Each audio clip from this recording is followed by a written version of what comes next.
violence begets violence is a concept described in the Gospel of Matthew, verse 26:52.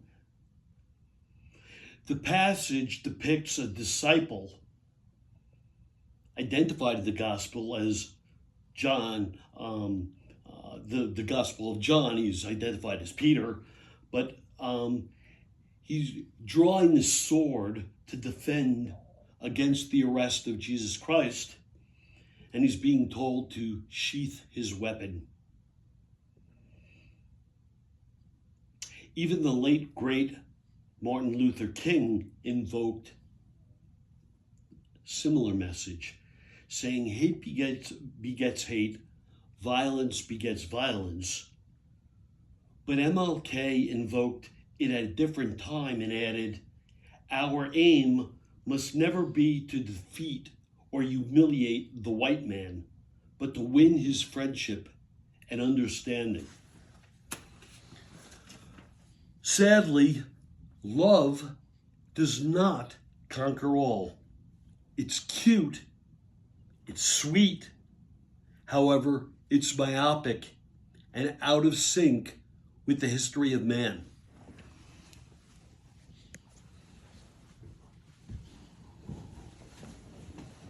As always, I like to show how lovely it is to have my feet lie comfortably under the covers, under the Kangapoda with its canopy that is designed to accommodate the feet when you lie back. Let's continue.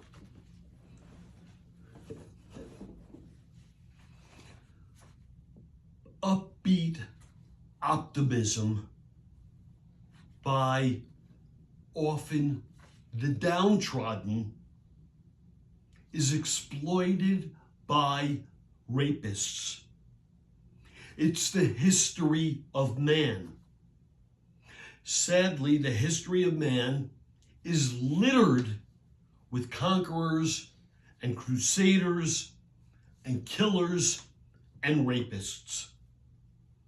No number is ever enough, and the conquerors always feel entitled by God or otherwise to take and destroy and rape and pillage.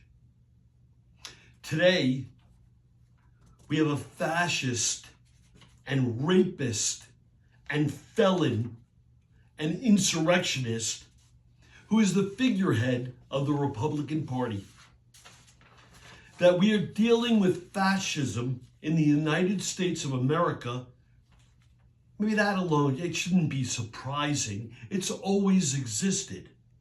However, what has not existed is the open disdain for what the United States of America stands for and fought for.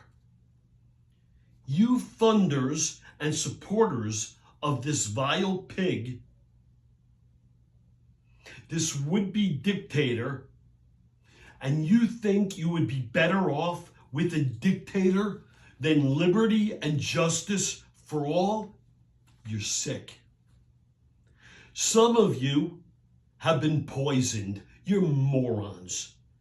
And you're still abhorrent. It's a sadness. You're sick. But for those of you who are calculatedly funding this domestic terrorism, you are the worst of the worst.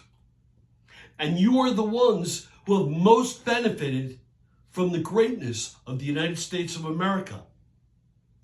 But that doesn't make you entitled. I know you think you were better. I went to Harvard or I went to Yale. Therefore, right? Therefore. I don't use regular dental floss. I only floss with a little screwy tool. And then you throw it into the parking lot before you go into your meeting or the store.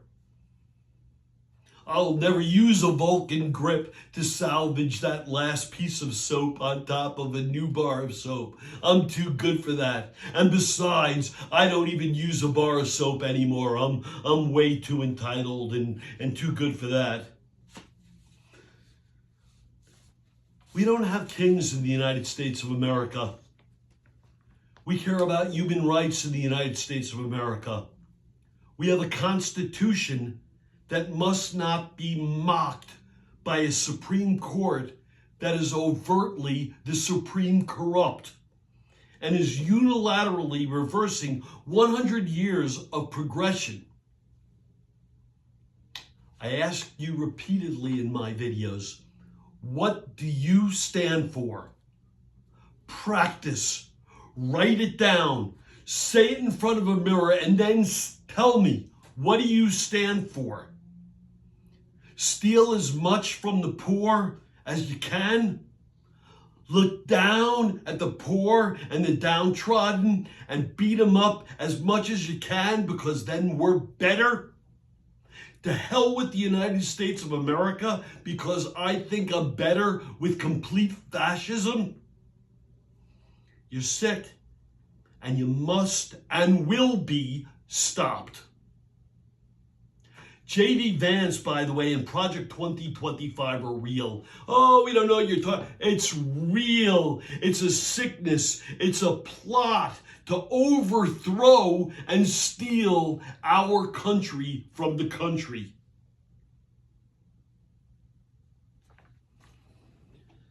This is Hal Mintz.